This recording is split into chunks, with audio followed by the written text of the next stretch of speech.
Welcome everyone to season 5, episode 146 of the Premiere Pod. I'm your host, Yash, joined by my co-host Tyler Chan. Yes, we did say it, season 5. We are previewing the upcoming 2022-2023 Premier League season. Yeah, it's pretty crazy to mention 2022.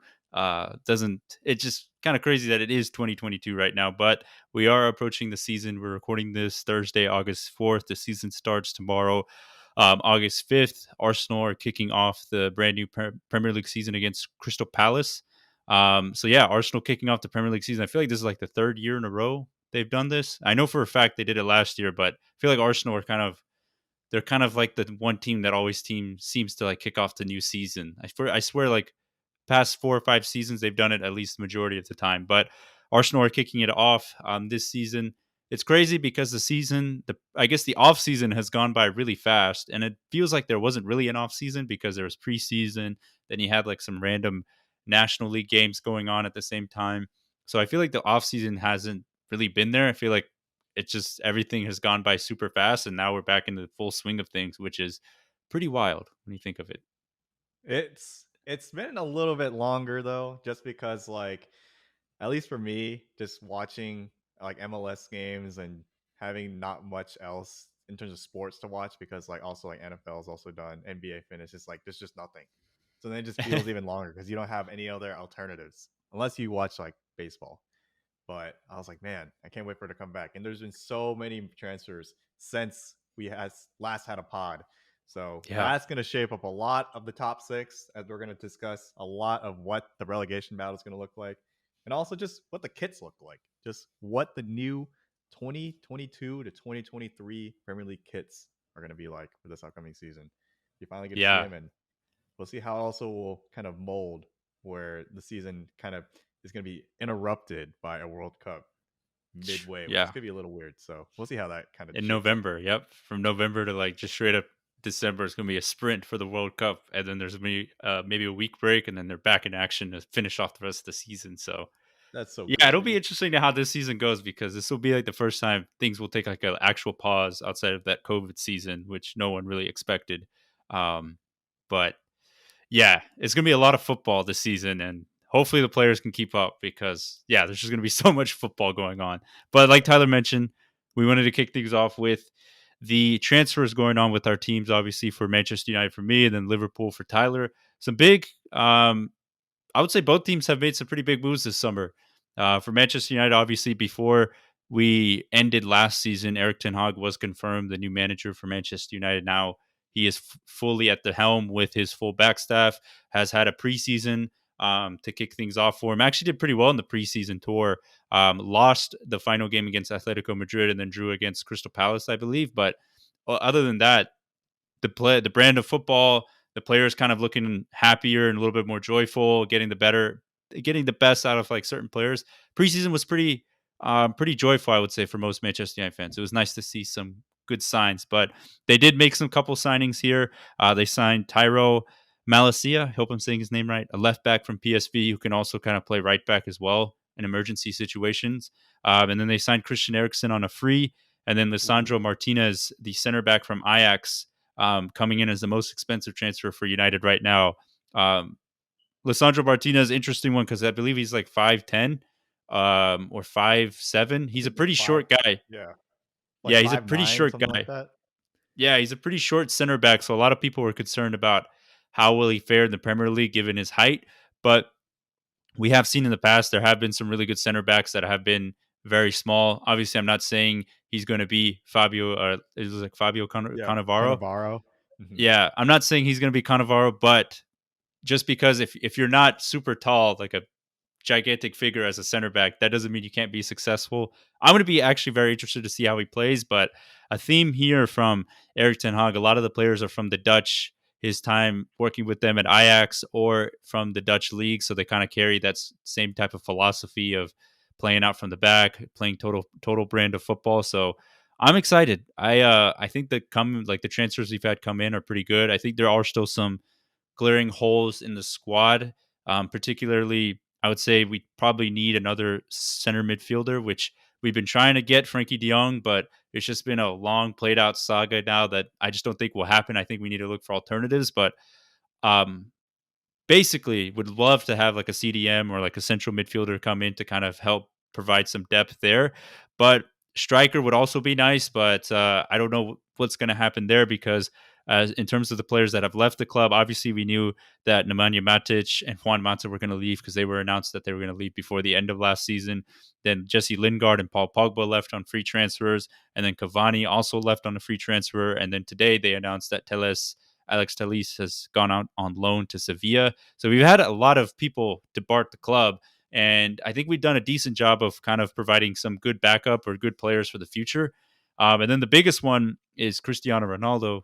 Big question mark looming around him because there is a chance that he's basically been wanting to demanded like a transfer request from the club since I would say middle of June or early July. It's kind of been publicly out there from all reports, and Jorge Mendes, his agent, has basically been trying to shop Cristiano Ronaldo to another club. He's gone from Atletico Madrid, Barcelona, Chelsea, Bayern Munich, and essentially all these clubs have, in I would say, some ways or less, have rejected him. Just in terms of like he doesn't fit the philosophy, they can't afford the payments, or the club's ownership or the fans wouldn't want Ronaldo to come in. So now United are kind of left in this weird position because they've made it clear from the get go that he's not for sale. And now, Ronaldo's kind of in this thing where he's kind of, I guess, testing out how much power he can have. There was footage of him leaving a preseason game early along with some other players, Diego Dallo being included. And Eric Ten Hag publicly came out saying he's not a fan of that and he doesn't think that was right. And, Ronaldo's kind of just been on the spree of like looking very unhappy.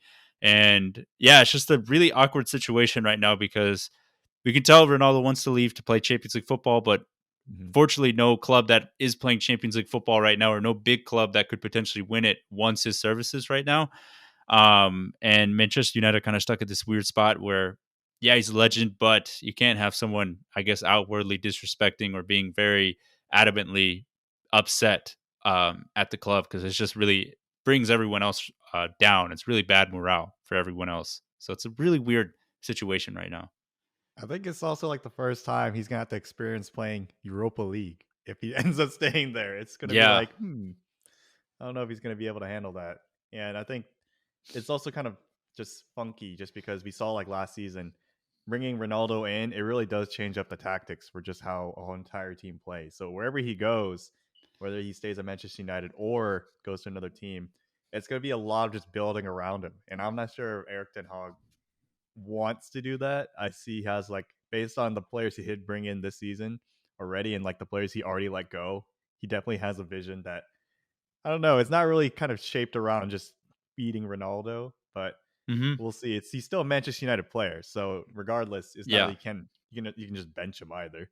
So that's gonna be kind of Yeah. interesting to see how this all kind of shapes out. But the two players that I saw that kind of left that I felt like it's going to also be a big impact is just Jesse Lingard. How can you leave Messi Lingard out of the team going to Nottingham Forest? And I think that's enough to keep him up in the Premier League, which I'll kind of go into later. And then Paul Pogba back at Juventus. That's going to be kind of interesting to see as well. I know he's kind of been a little rough the past couple seasons, but that's also like just a big player just kind of just left. It's like, all right, Yeah. he's out of here. And it's just one of like the biggest players at Manchester United at the time too. So a lot of the players that you mentioned, yes, from last year, like Matic, Mata, they're just all gone now. It's like Yeah. It's going to be the a very continuation of Deadwood is just gone. Yeah, it's going to be a very interesting one. I think I'm excited because I think this season also is pretty hopeful because a lot of players that had, I would say, pretty off years, Marcus Rashford, Martial, Bruno Fernandes to an extent, yeah, he had put up good stats, but overall, like every game, like he was still not performing probably up to his best. A lot of those players now kind of have a second chance and kind of a new revitalization, I guess, under Eric Ten Hag. And from what I've seen in preseason, the likes of Marcus Rashford, Jadon Sancho, Martial, Bruno Fernandes all look really sharp and look really like they're taking in Eric Ten Hag style. And I'm actually a big fan of it because, I'm all here for, I guess, the resurgence of Marcus Rashford specifically because he is one player that kind of fell off, I would say quite a bit when Euro 2020 happened. Obviously, when he had the really harsh penalty miss and it costed England the chance of winning the Euros. But when he came back that following season, he struggled with injuries, and also he just never looked like the same player that he was last season. And reports came out, and obviously a bunch of articles came out that he was basically playing with injections and injuries to kind of just like push through and basically ride out all these injuries. Now he's fully healthy. He's got like a full actual preseason underneath him, and I feel like this is the season to kind of show what he's about and get back to like that kind of level of being a just a consistent star almost at Manchester United. And I think he has that ability. I think he just needs to have that confidence within him to showcase that, and I'm really looking forward to that. But yeah, it's the Ronaldo one is definitely a very interesting situation, but I would say overall the transfer window has been all right. I would, like I said, I think me included and other Manchester United fans, we would have hoped that we got another center midfielder in and possibly a striker and maybe a right back. But as for what we brought in, I think it's not too bad of a haul. I think this season will definitely be a lot of growing pains, but we'll also see a lot of the kind of ideas Eric Ten Hag had at Ajax kind of being implemented at Manchester United. Hmm. I was gonna ask what your expectations were based on all these transfers and how you're feeling, but I guess we'll go into that also when we kind of discuss who our top six will be in terms of like Yeah, our preview. And that'll be a little bit of a spoiler if we kind of say here. But I guess from yeah, that, then I will go into the Liverpool side, where Liverpool also some pretty significant transfers in terms of players in and out. Because one of the top three, one of those front three players that we all know and love, that Sadio Mane, Mo Salah, and Roberto Firmino trio that's been there for like 5 seasons now in a row. Mane's gone. He went to Bayern Munich on like a hmm 30 million pound transfer, and it was pretty rough to see. It's interesting, at least from a Bayern Munich perspective, because he lost Lewandowski, and now everyone and that front side of Bayern Munich is like all fast players. It's just like Mane, yeah. Kingsley Coman, Sane. Sane, and Alfonso Davies if he wants to overlap. But I'm like, dang, that's gonna be a little interesting to see. But in terms of filling in that hole for the Liverpool side, they got Darwin Nunez from Benfica. So it's gonna be kind of interesting to see how it goes because it's gonna be a pure number 9. Although in the preseason and in the Community Shield match, we kind of saw him kind of float around in that kind of role that Klopp has for every single forward, where it's kind of you just have an area and you just go back and forth. You always press from the top, win the ball up high, and then just counterattack from there. So you counter the counterattack. But for Darwin Nunez last season, he was one of the top goal scorers in like the whole of Europe. He got, I believe, 34 goals in 41 matches. And for that, we definitely need to bring that back because Sadio Mane was one of the top goal scorers for the club last season. So for me, I was a little nervous. I'm not going to lie. Seeing Mane leave and then bringing Darwin in, I was feeling like it was going to be a slight drop off in terms of just production, just because Mane just knows the system so well. He's such a prolific player, and then it's really hard just to replace someone like that with just some up and coming player who had so far one really good season and not Yeah. really that many other prolific seasons besides that. But in the preseason and in the Community Shield, which is the one game I feel like has been the one meaningful game, I feel like that's giving me some confidence. He scored one goal in that Community Shield game to help Liverpool win the Community Shield, but we got to just see how long he can kind of sustain that goal scoring streak as we continue on. Because if he hits a drought, it might be a lot of pressure on him to kind of rebound from that. And with that price tag of like 85 million pounds or like dollars, it's going to be a lot to kind of live up to. But he's not alone though. He also has Fabio Carvalho, the Fulham transfer, which is not as a big, high profile player. He's a youth player, 19 years old from Fulham, who is more of like a Felipe Coutinho type player, a pure playmaker, which Liverpool I feel like haven't really had for a while. Ever since they got rid of Coutinho and also Adam Lallana, most of their players they brought in have been kind of more center mids, like Thiago, who kind of go box to box at times or play a little bit deeper. But hmm Fabio Carvalho, I feel like he's a little bit higher up. It's going to be kind of interesting to see how he kind of develops into this team and how Klopp plays him because I don't really see him dropping too far deep. I think he's going to be a pure number 10, if that makes sense. hmm And although last season for the championship side, he did all right. He scored, I think, 10 goals. But I mean, we're gonna have to see how he does in the Premier League because it's a whole step up. And I don't think he's gonna be Yeah. starting many games, but I think he's gonna be getting some meaningful minutes off the bench or at least in some cup games. And then of Hmm. course the last one, Calvin Ramsey, the right back. He's kind of just the right back backup for Trent. Nico Williams also departed the club this past summer, and they're just kind of just backup players, more squad depth, and God forbid if anything happens to Trent, we'll need another right back. But we'll see if anything special kind of happens. Because, like for example, like Christos Simikas for the left back, the backup Greek Scouser over there for um, Robertson. I feel like if Robertson, God forbid, also went down, it wouldn't be too much of a drop off having Simikas in. I feel like he's really impressed me in the time he's been at Liverpool, coming off the bench or even playing a starting role in these big cup matches. And even scored one of the main penalties in one of the cup finals. I believe it was for the FA Cup. So Hmm. that kind of tenacity and that kind of confidence, I feel like it gives me hope. And I feel like this kind of Yeah. squad depth is something that's going to be crucial because not only did Nico Williams leave, but also the man, the, the main Liverpool legend, Divock Origi, left on a free transfer to AC Milan. And that's a big hole to fill. Yeah. I don't know what's going to happen there because I was thinking, it's like, well, at least we have Minamino, but he also left. He went to AS Monaco. So Hmm. I'm pretty bummed about that. I'm wearing my Minamino jersey right now for all the audio listeners right now, but I'm just shedding a tear to seeing my man go.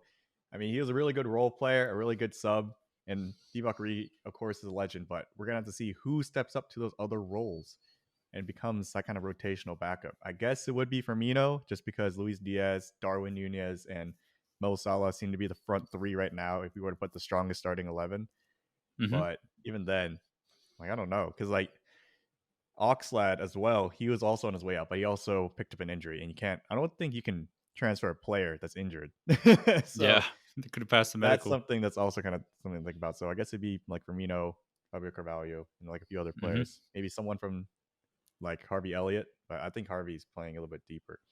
But besides that, I believe also Karras is also on his way out too. So Yeah. a lot of memes, a lot of legends, a lot of players I have a little dear to my A lot of heart left. core Klopp squad is Yeah, gone. core Klopp. Like these players, and you think of them, it's like those are Jurgen Klopp Liverpool players, and just seeing them all go in this one summer transfer window, it's kind of rough.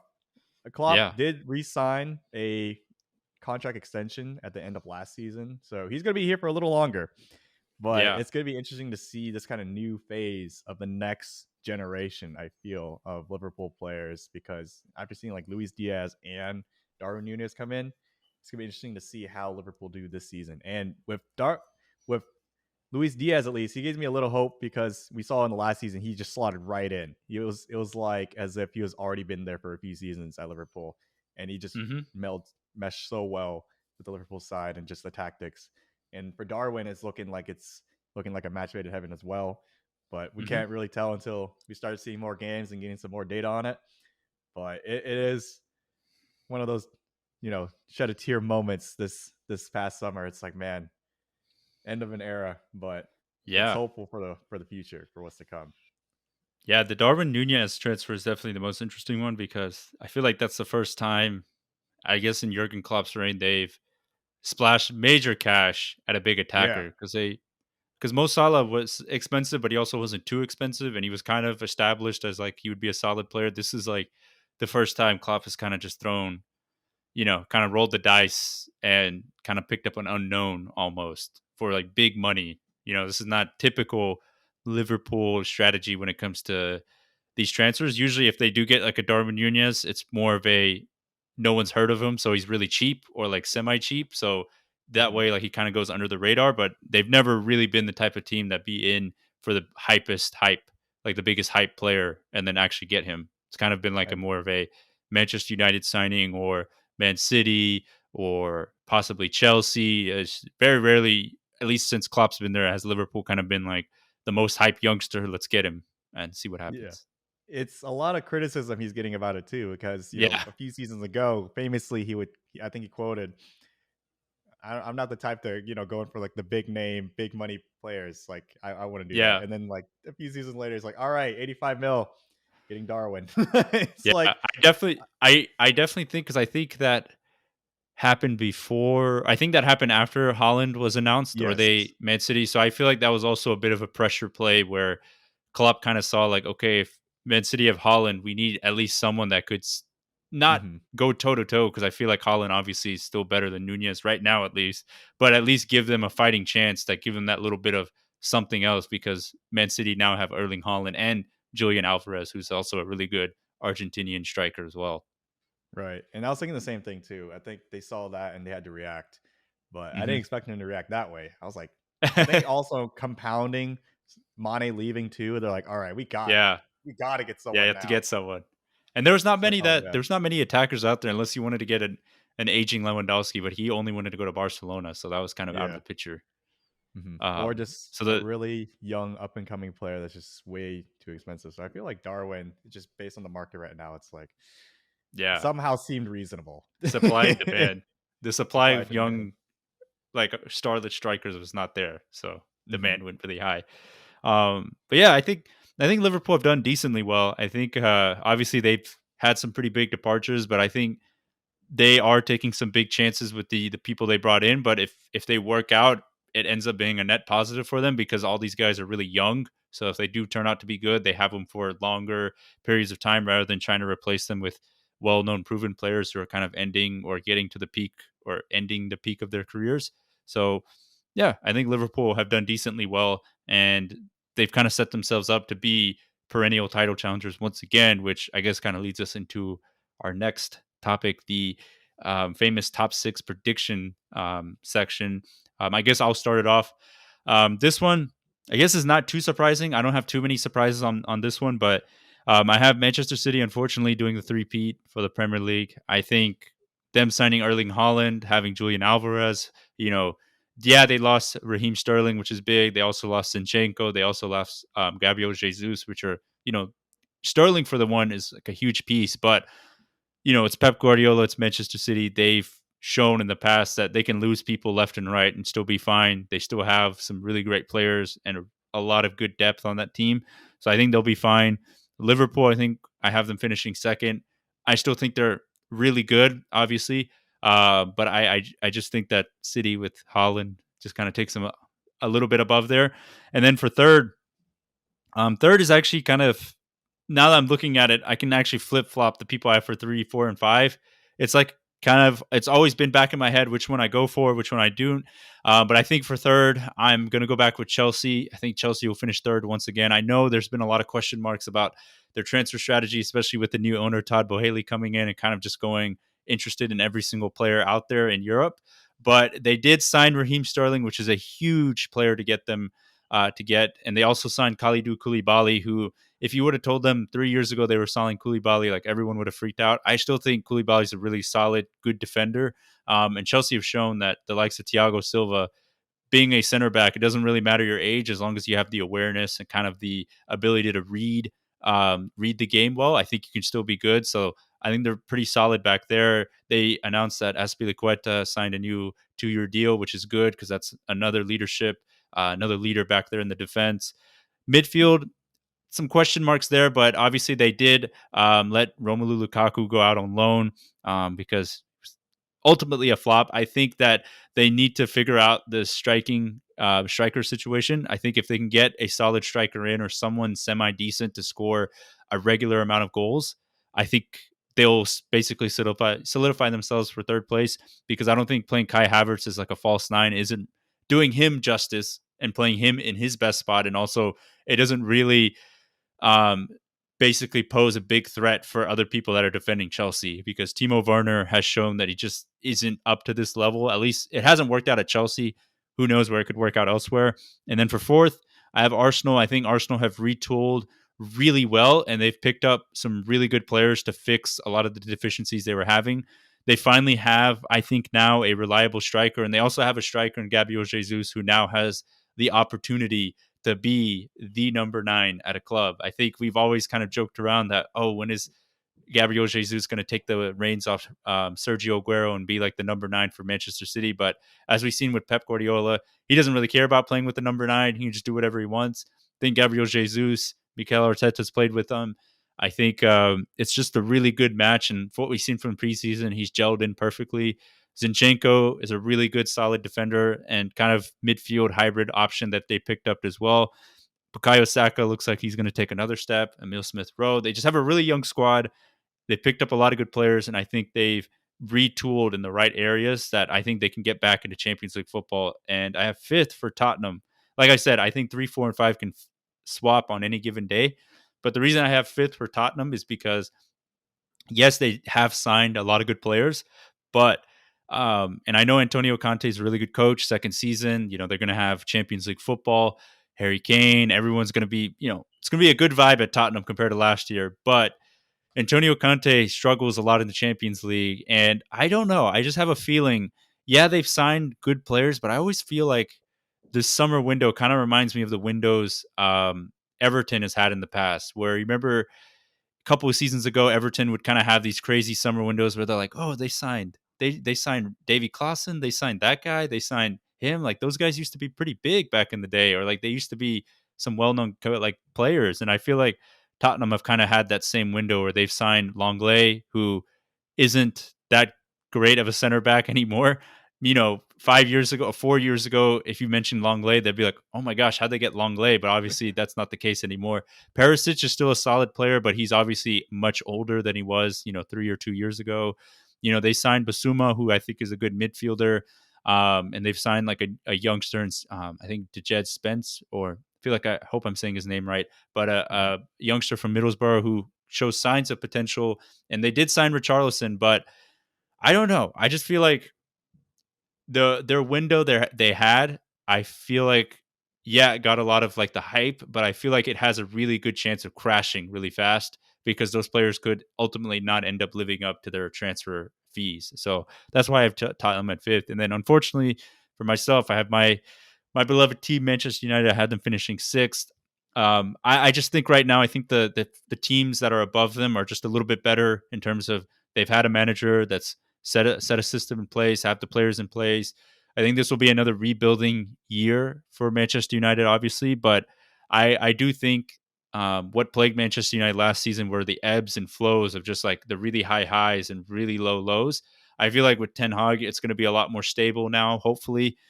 Where yeah, we're going to probably have some little rocky starts here and there, but I feel like overall it should stabilize and we should be able to pick up some results against the better teams, and also show signs of life and potential, and just basically showing that we're going in the right direction. So I don't think we're going to be good enough to get into the top four, but I also don't think we're going to be as horrendously bad as we were last season. I feel like we're going to stabilize a lot more with Ten Hag. So those are my top six. I know it was a long-winded answer, but that's what I got for top six.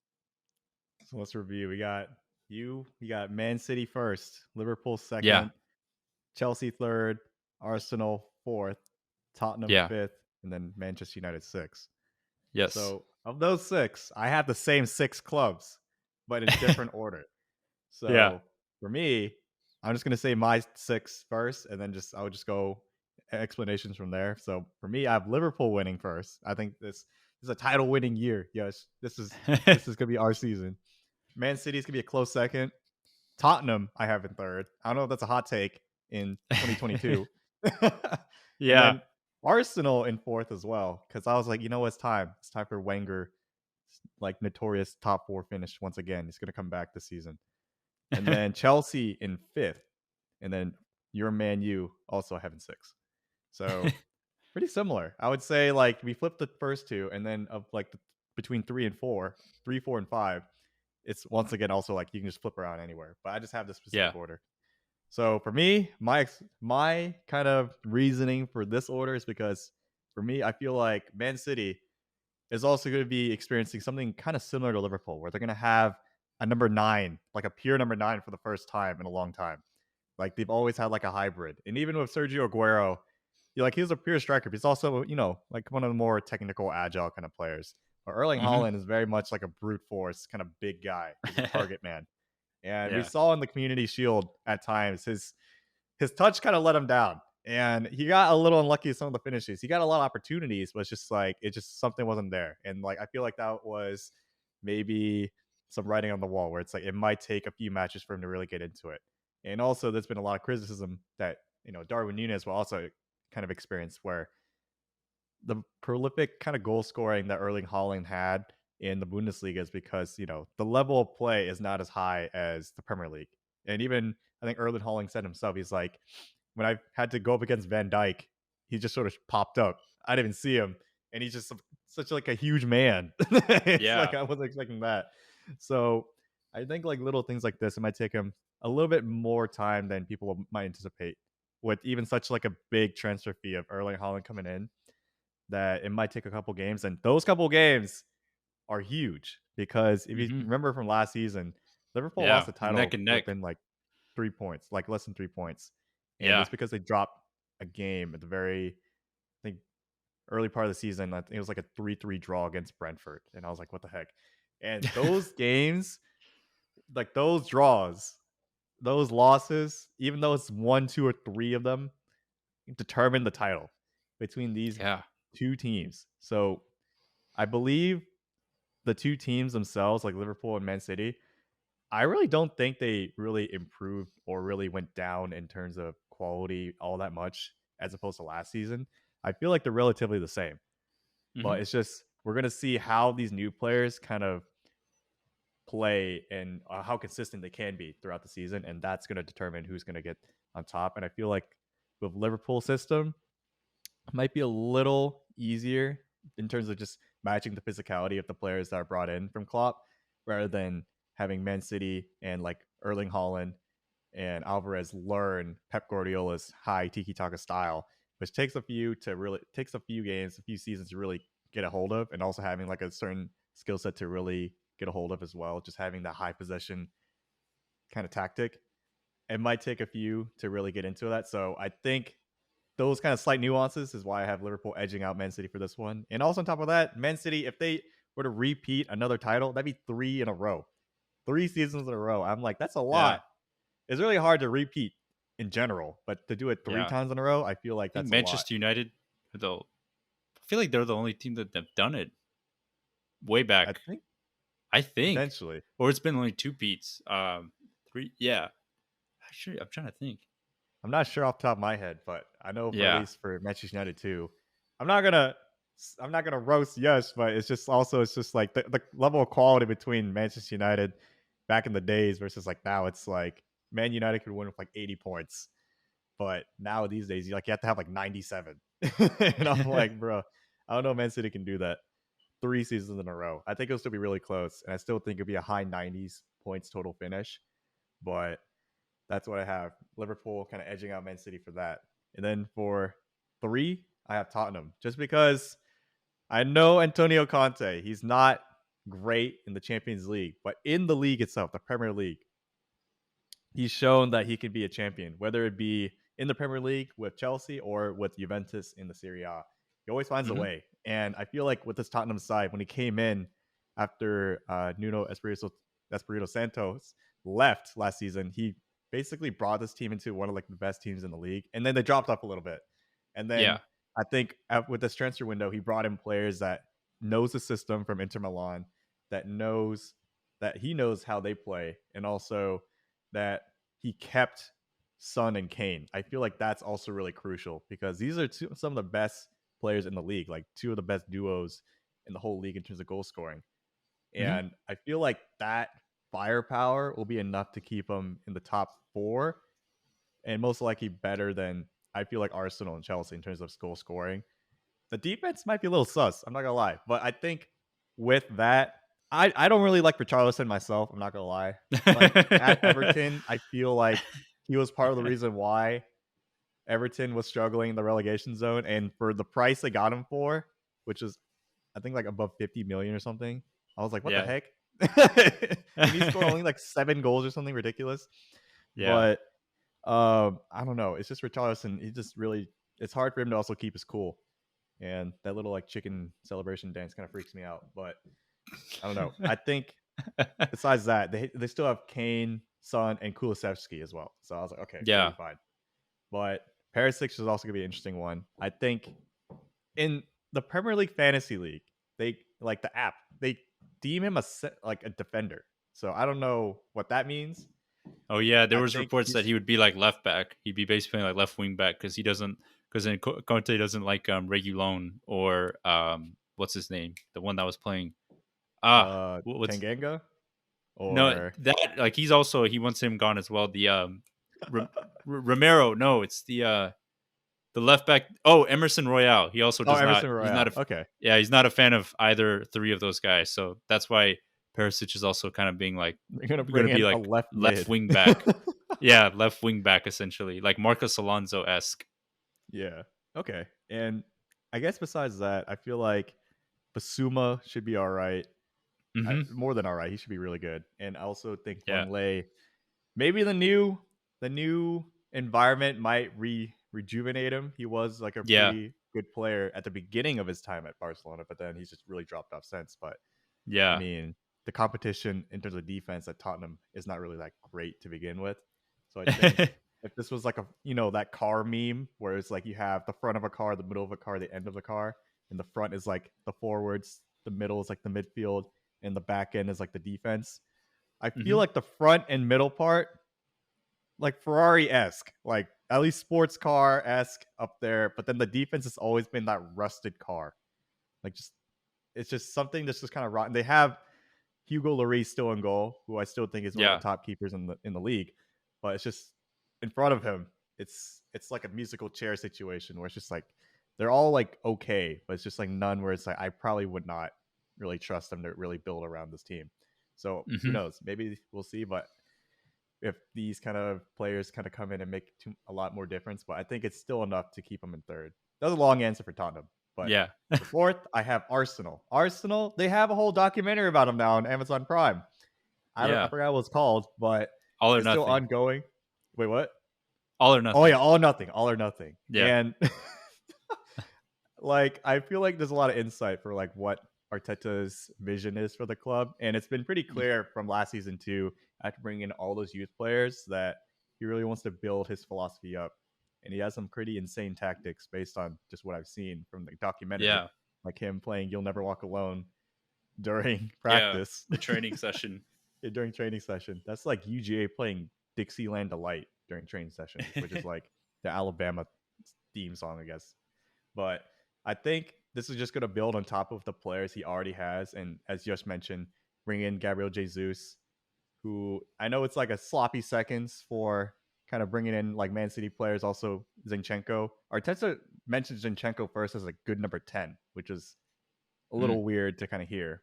And he also already yeah. has Kieran Tierney, who's really good. I think he just might have some injury problems that might pop up here and Yeah. there. And also, Tomiyasu, he's 2-footed, so he can play both. But I think they're going to still kick him out onto the right side, right back. But I have a lot of hope about them. I feel like Bukayo Saka, Gabriel Martinelli, and Emil Smith Rowe are going to take a big step up. They lost a few players as well. They lost Lacazette, who he wasn't really that player that they thought they're going to get Yeah. from Lyon. He was Never always like really a panned player. out. Yeah, he never really panned out. And I feel like also losing Aubameyang last season too. It's like almost like a good riddance. It's like they lost the two players, that prolific handshake celebration. They're both gone. Yeah. And they have Gabriel Jesus now and also Fabio Vieira. I think he's more like a winger. But Yeah. Yeah. I having forgot about him. The young Porto player. yeah. The player they signed for Porto, who I don't think he was part of their preseason, any of their preseason games, but Hmm. I don't know what to judge. Obviously I don't watch the Portuguese league, so I can't really, I have no eye test to really judge him off of, but I've heard from, articles and stuff that he's a really young, like promising attacker, kind of fits like this scheme and mold that Mikel Arteta has, which is young, promising players and kind of slotting them in right away. Yeah. And I think with that, like Porto also just got rated, just like all their Yeah. youth players. But I think Destroyed. on top of that, it's just building more on just that vision Hmm. that Arteta has, where it's just like a little mini Man City. Yeah. And Oh, and ironically, they brought in Man City yeah. players. How could I So forget the Matt Turner, U.S. men's yeah, national Matt team Turner, the goalkeeper, goalie. is a backup. Will be backup for Aaron Ramsdale because they let Bernd Leno go on loan, or I think it was a permanent transfer to Fulham. So yeah, Matt Turner now going to be the backup goalie for Arsenal, For which is Arsenal. pretty cool. Yeah, That's for me. I'm a little worried as a U.S. men's national team fan. It's just like both the starting keepers, like Zach Steffen and Matt Turner, are both just backups. I think Yeah. Zach Well, Steffen Zach Steffen's now at is somewhere else Middlesbrough now. on loan. Yeah, he went Okay, to so Middlesbrough for hopefully he gets some on minutes. loan. Yeah, Hopefully, like he definitely needs. I don't know. I feel like since the squad is so young, I feel like, and Mikel Arteta are also in a bunch of competitions now. They're in Europa League. They'll have FA Cup, like League Cup and everything. I feel like Mhm. there's definitely going to be opportunities where Matt Turner can get more consistent playing time compared to last season, where Arsenal were kind of only in the Premier League and just FA Cup and League Cup. Now that they're in like Europa League again, I feel like that opens a door for more rotation across the squad. That's true. That's the hope, at least. And Yeah, also on top of that, they also got William Saliba, so it's gonna help them look a yeah, little better. that's true. I feel like William Saliba has been a player that Arsenal fans has kind of been asking for. It's like why they keep sending him out on loan? I think he was the French League Young Player of the Year last season too, Yeah, and now they he's have him. been really good when he's played at Ligue 1. That's It's why so just many Arsenal fans have been wanting him, but just keeps yeah, getting loaned back out. and they're like, nah, we want Gabriel. It's like they want him first. I'm like, okay, but I think that's gonna be cool to have him in for this season, and hopefully that helps Matt Turner's job a little easier because Hmm. playing goalie, it's always like, man, I wonder how these goalies do so well when you play in real life. It's like, man, you think about it, they don't really have to save like three things if the defense is really good. If the defense is Yeah. bad, it's like 13 shots you have to save. But hopefully it'll make his job a little easier. And we'll see how the men's national team does later. But besides that, I feel like despite all that, I feel like Arsenal's side, it's a really balanced side. It's just really young. And that's the Hmm. difference between why I have them fourth rather than third. I think next season they'll make that step up and maybe compete more and kind of have more solidity in that top four. I think it's very close between them and Chelsea getting that last fourth spot. But Arsenal, I feel like they just have that little kick about them. I think it's just enough to really kick them in. And then Hmm. fifth, as I mentioned, Chelsea.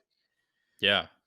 I thought they're gonna do way worse after that Roman Abramovich situation and the whole Russia deal where they couldn't get any transfers in, everything was frozen, and then now they have like the LA Dodgers owner, and it's I feel like the loss of certain players like Antonio Rudiger and Hmm. Christensen not so much, but Rudiger, I feel like it's these two center backs were such like a core identity. Like Aspilicueta is coming back, but I don't think he's really that good anymore. I feel like he's past his prime. But Rudiger, though, like he's such a big loss. And although they brought in Koulibaly from Napoli to take in the spot, I feel like it's still a step down a little bit. I still feel like that. And they still didn't really bring in any players to help score goals. They brought in Raheem Sterling, who on his day will miss a sitter. He'll make a lot of opportunities happen. And, this is me speaking as, watching him at Liverpool when he was there and also just seeing him just go ham at Man City. But it's also like Raheem Sterling, he makes a lot of chances. It's like, it's not the same as having a pure number nine. Like, if they brought Hmm. in like a Holland, then it'd be like a way different story. Obviously, Holland's like a game changer, but they don't really have like a goal scorer still. And I feel like that Yeah. story has been, as you mentioned, Yash, like the bane of their existence for like the past several seasons. Ever since Diego Costa left, I felt like they still had this void where they still can't find a striker. And Yeah. They've went this from is going to Morata continue. to Higuain, Lukaku, uh, Werner. Like they've had everyone you could think of, and they just can't Hmm. score goals. And although I am a Kai Havertz stan, I don't think that's his forte. I think he's more like a center forward cam kind of player who plays a little bit behind the striker, maybe a little Hmm. deeper, that makes like those late runs, kind of like a Firmino. He's literally the Yeah. closest thing to Firmino I can think of. Yeah. But I don't know. It's not really their style. Like Thomas Tuchel, it's a little bizarre because like there's so much promise with this team with like them making those two cup runs in the domestic cups. Ultimately losing to Liverpool, and then also just having a lot of promise in like Champions League. But man, I don't know. It's just they're missing something, and it's usually the goal scoring aspect. And Hmm. even now, the thing that was kind of solid about them, which was the defense, it was a little sus at times, even without Conte, Yeah. like in N'Golo Conte. But that kind of part of them, I don't know if it's going to be as strong. And that kind of worries me, which is why I put him in fifth. Although there's that Senegalese connection between Koulibaly and Edouard Mendy. Mendy, I don't know if it's going to be enough. And I don't Yeah. know if Koulibaly really is used to this three in the back situation yet either. And Thiago Silva is not getting any younger. Yeah. man, man is very old now. So that's why I think. Do they have Cucurella yet? Is it official or is They it don't, still but it's pretty much like they'll announce him in like the next coming days. It's okay? it's basically as official as you can get. They're just waiting to officially announce him. Gotcha. Because those But are the like also I don't think Cucurella is like a game changer. game changer. You don't think Yeah. Cucurella's gonna be the game changer, Yash? Yeah. I mean, I The think he'll man from be Brighton. a great addition because I think with Reece James basically as a right wing back, I think Mhm. Cucurella as a left wing back is better And than Ben Marcos Chilwell as well. Alonso. Yeah. But I don't know if it's going to be wow. This is going to take them to title contending, status. Yeah, I agree. But it's it's just so much about him. It's just like, man, what a weird squad. They have so many wingers and so many like CMs, but then just like very few strikers that really get the Yeah. goals. Now very old center back core. So we'll see. Hmm. But I think they're gonna do a drop off there. Chelsea's gonna be fifth, and then of course, as we'll discuss, Manchester United in six.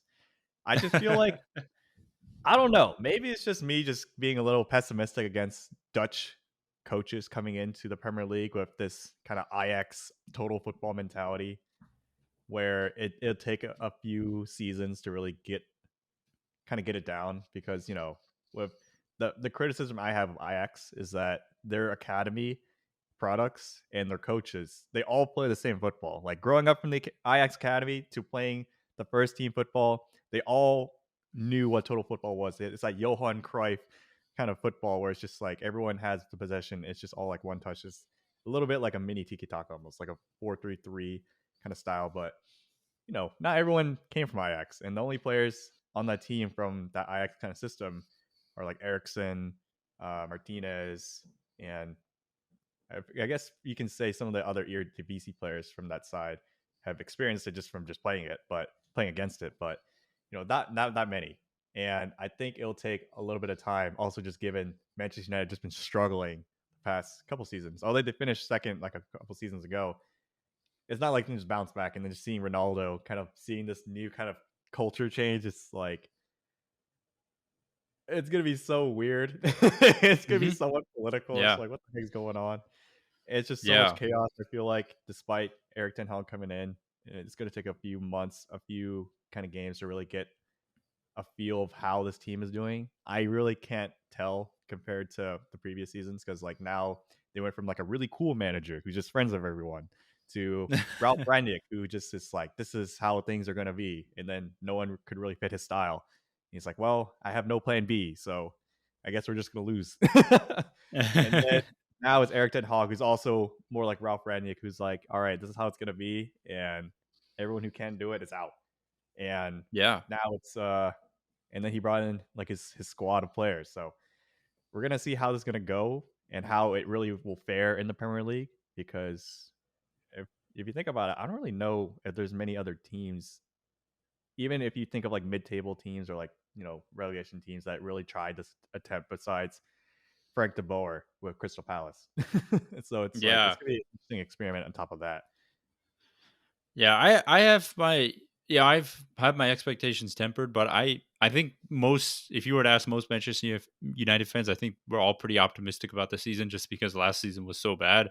It's like it really can't get any worse than that. So we're excited for what like this new season has to bring. And I think like I said, I think we'll face some bumps down the road, but I also think we'll be in a position where we can actually, get some results against some of the bigger sides in the Premier League, and not be such like a walk in the park, and be more organized and just be more, yeah, basically be more organized as a team and not be so individualistic, which I think is going to be a plus side altogether going into the season.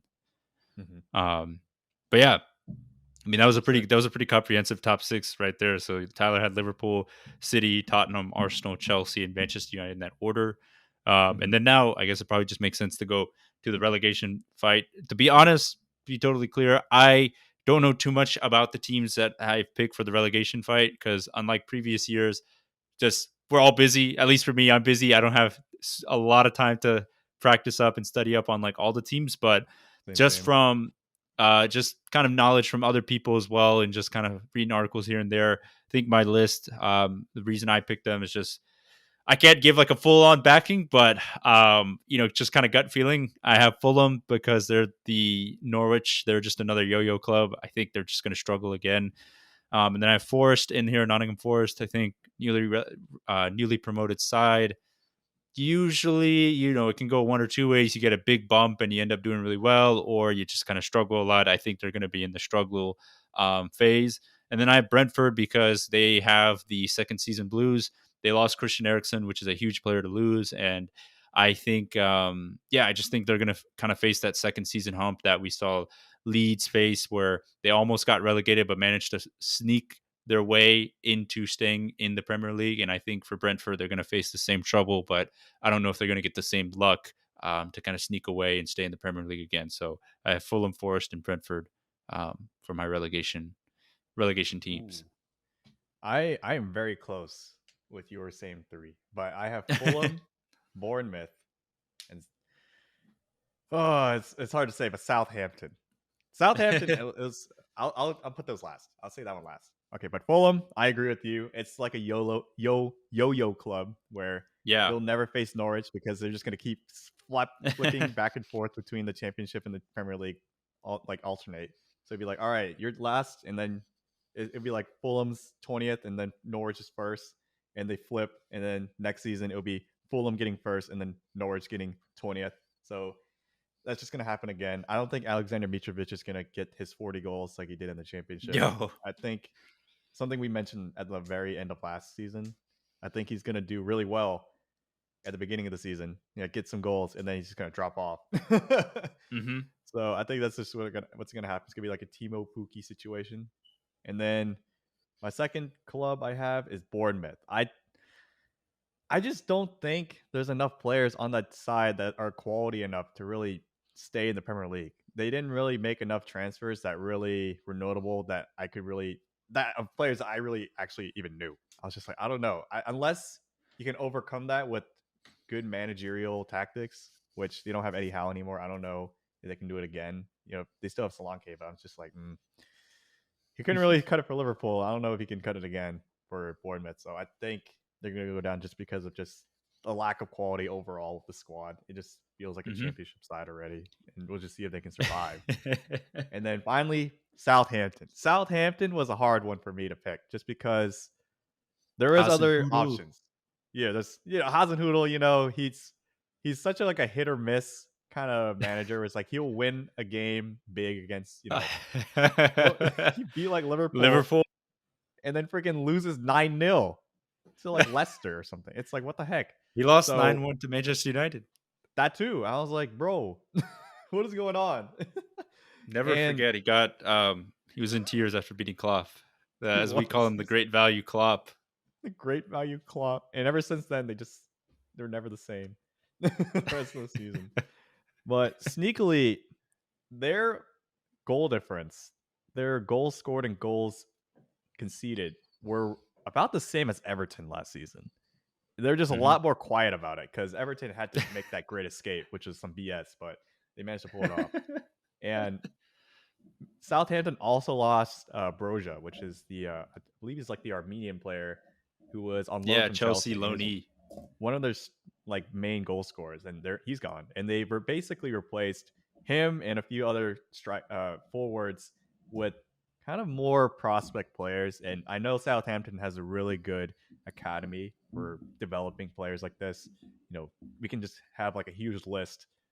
You can just pop it in right here of just all the Yeah, players that they produced that are like Premier League players, like Theo Walcott, Gareth Bale, Oxlade, list goes on, Luke Shaw. Luke Yeah. Shaw. But I don't know if this is going to be enough to keep him in the Premier League, especially this quickly, and especially with this amount of players that they're bringing in. It's like if you play FIFA career mode and you just bought all the players that had a potential of 90, but you bought them at a rating of like 66. And I feel like that's what they're doing this season right now. I don't I feel like it's really dangerous to do, and they're not going to be real Premier League proven commodities yet. And I feel like that will be enough to get them relegated, unfortunately. I think it's just too Hmm. many changes that are kind of high risk all at once. Yeah, And that's it's fair. really close with them at like Nottingham Forest and Everton, I feel like, in terms of like that last relegation spot. I feel like Nottingham Yeah. Forest has done enough to really bring in a lot of players this transfer window. And they brought Messi Lingard. So I that alone and Dean Henderson, I feel like are enough. And also they're just like a team like Leeds. They just have so much history that I feel like that the vibe alone is gonna keep them in. And Hmm. Everton, who knows? Frank will probably get fired. Frank Lampard's probably gonna get Yeah, fired, and then they'll be he will okay. get fired. He will get fired. He has And looked. then They looked awful in preseason. Like they looked yeah, they absolutely lost to awful in preseason. Minnesota United, dude. Yeah. Like you don't think you could get worse from last season, but they got worse, and he will definitely get fired in the middle of the season. No, all respect Um, to Minnesota, but this is a Premier yeah, League side. They lost 4-0. yeah. With who brought in like some, they had some big players on tour playing. And, Yeah. yeah, So it's a mess of a that's squad right now. kind of sus, kind of sussy, not bussy, but Yeah, as my friends would say. But I think this is gonna be a little rough. I think it's gonna be musical chairs for that last relegation spot, but I think it's gonna be Southampton. But those are my that's fair. three.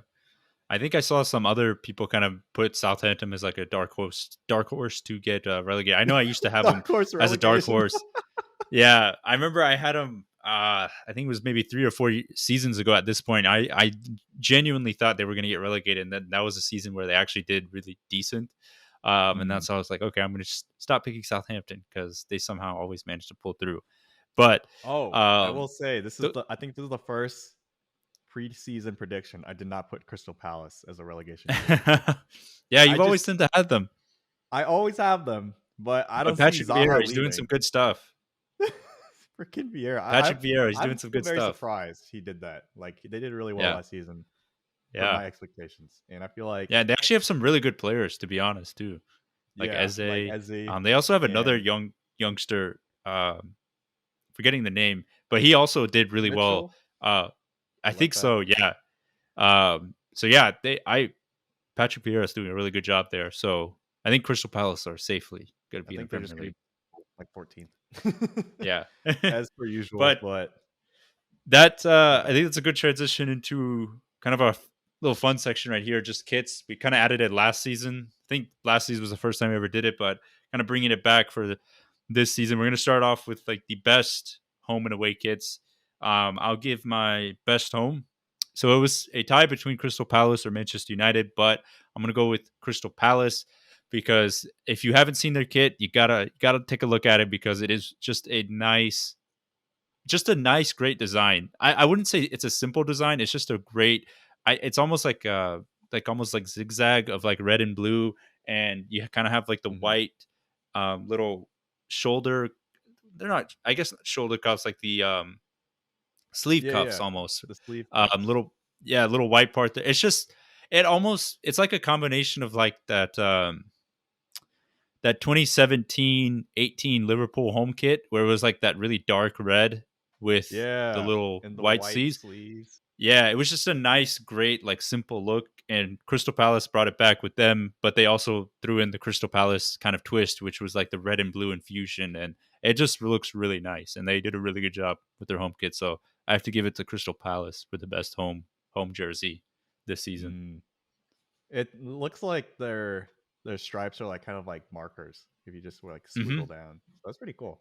It's very unique as opposed to the usual like Yeah, great kind of value checkered, Barcelona. like striped. Yeah, like just It's striped. like is it Barcelona or Crystal Palace? It's like, well, but for me, I guess mine's kind of surprising because I picked Manchester United to have the best home kit for the Let's season. go. I know it's a little rough for the audio listeners for this part, but you just gotta Google as we speak. But I really like. I don't know if it's a hot take too. I just like the collar that Manchester I United like. home kit I'm a big has. fan of collared. I'm a big fan of collared It kits. looks really retro, which is also something I really Hmm. like. It looks.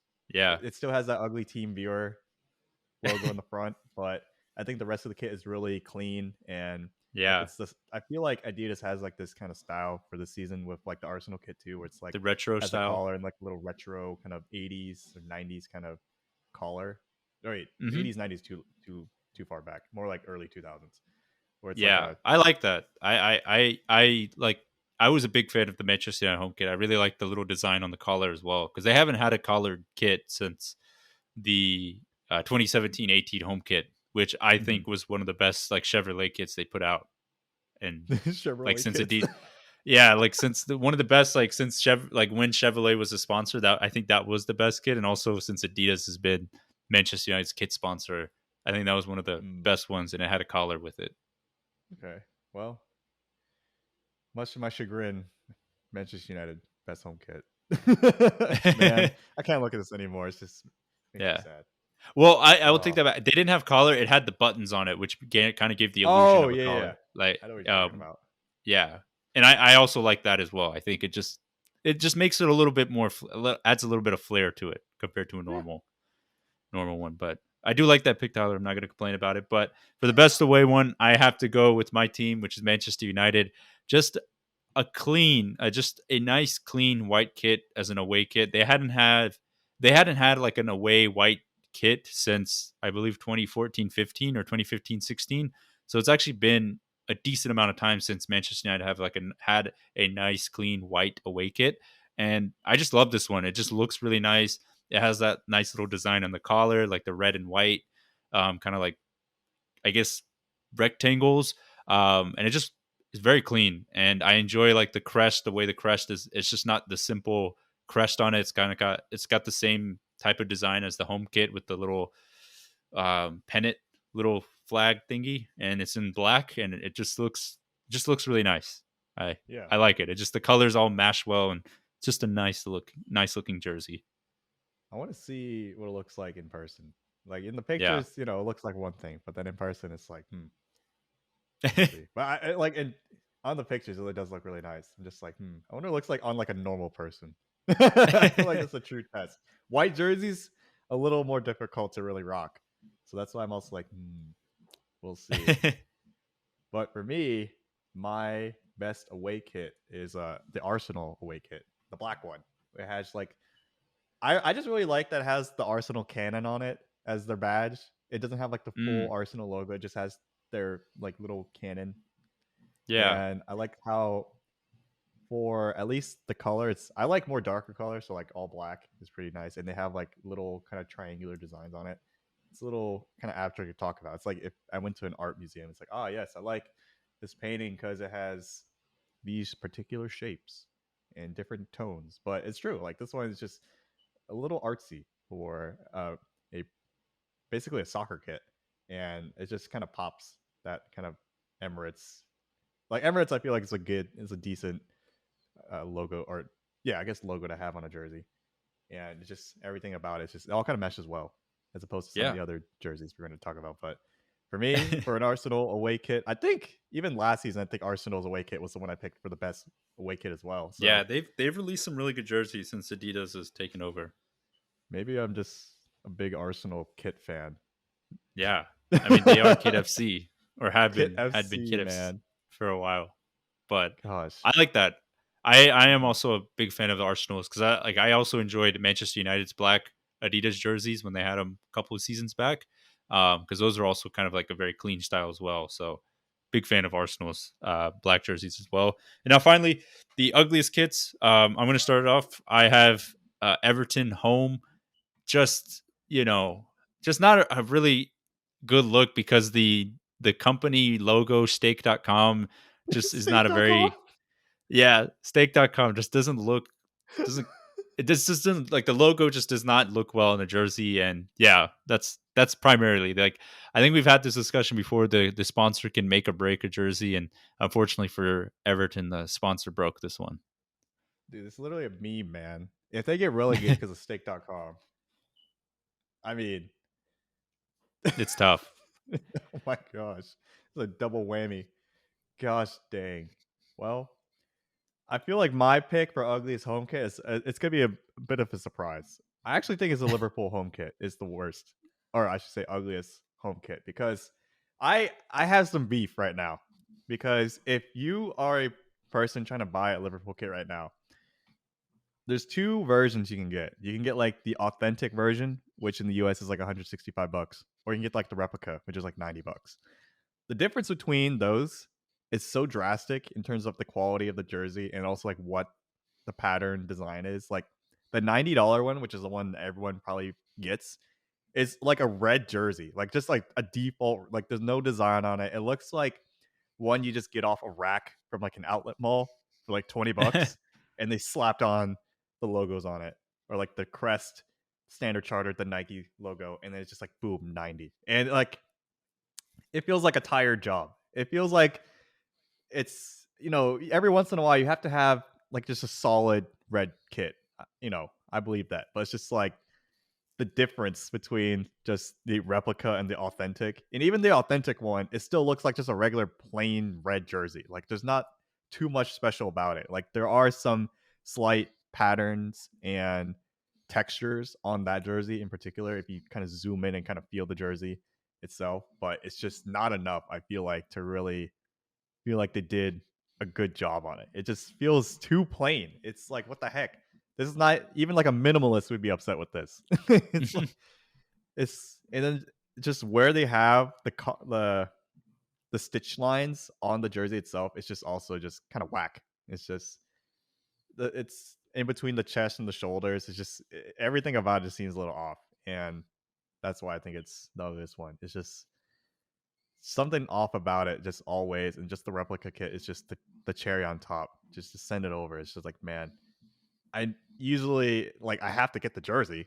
It's my team, but it's just like, Yeah. man, does not feel worth it. It's like, what the heck? I could just get a regular red T-shirt, and it's like almost the same. It's like this one for the deuce.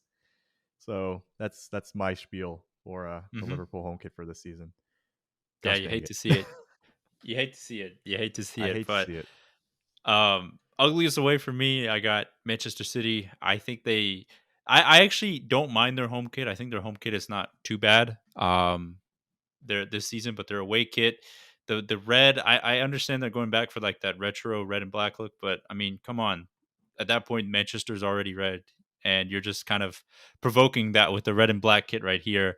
And then their third kit, which is like a neon green, also looks awful as well. So yeah, Puma has not done them any service this season, and actually past seasons, because their kits have just been awful for a probably good, decent couple of years now, Yeah, I agree. consecutive years now.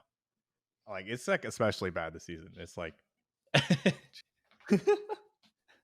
like what the heck happened?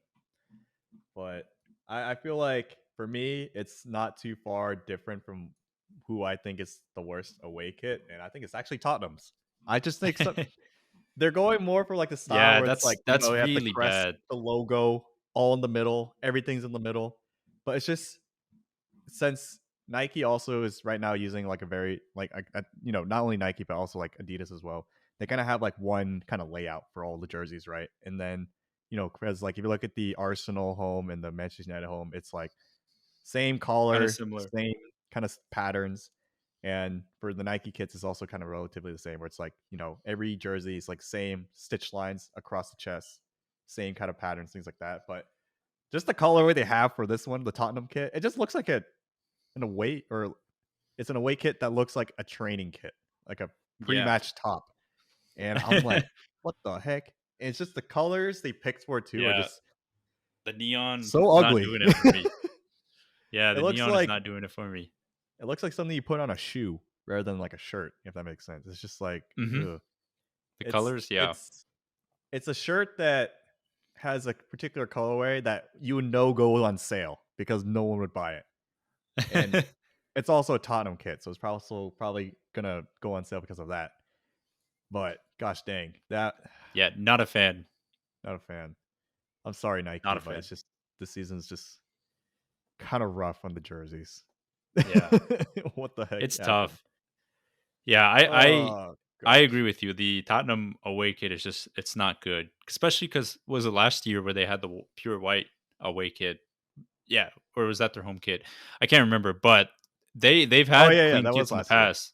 They had clean kits in the past, but this one it's just not very good. There's too much going on, and like I said, or like you said, I think it kind of the color pattern kind of resembles something you see on a football boot or a like just a pair of shoes, like athletic shoes, rather than like a jersey.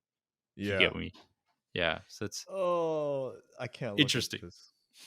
Yeah, but Ah, ah, gosh. yeah, yeah. The ugly kids make it Tyler react like that, and I don't blame them because they're pretty bad. But yeah, that kind of wraps up the ugliest kit part or the kit portion of the show, and yeah, that's pretty much it. That was our I guess comprehensive preview of the upcoming season. Obviously, we're not going into depth with all the teams, as you kind of know from last season. We've kind of made that switch to kind of focus on our two sides, but given that it is the Premier Pod preview, we felt it was appropriate to bring up some of these other teams that are in the Big Six and kind of figure out where they're going to be at this next season. We're excited. It's going to be a fun season, especially because the World Cup is happening. A break's going to be happening, but a lot of new changes have been coming to the Premier League, new faces, new managers. Uh, it's just going to be a fun season, and I hope it lives up to kind of the hype that last season did, where we have two teams kind of battling out for the title, and it's not just some one horse race, and we get a lot of teams, a lot of intrigue, and yeah, I think it'll be a really fun season. As always, as we kick off this New Year's, as we always say, you can follow us at the Premier Pod on Instagram and Twitter. You can also watch the video version of this podcast at the Premier Pod on YouTube. You can feel free to leave us comments or any questions you may have on social media. You can reach out to us on Twitter or Instagram. Be sure to get back to you on there. But yeah, thanks again for watching. You can also follow this podcast on Apple Podcasts or any of your podcasting platforms of choice, Spotify, wherever you get your podcasts, we're on there. Please, if you are listening to this on Apple Podcasts, feel free to leave us a review and rating. It helps us out, it gets us boosted out to more people. If not, taking the time to listen is more than enough. So we appreciate it. And yeah, thanks for sticking with us for 5 seasons as we kick off season 5 right here. But yeah, that Woo. kind of wraps up season 5, episode 146 of the Premier Pod. Peace. Peace.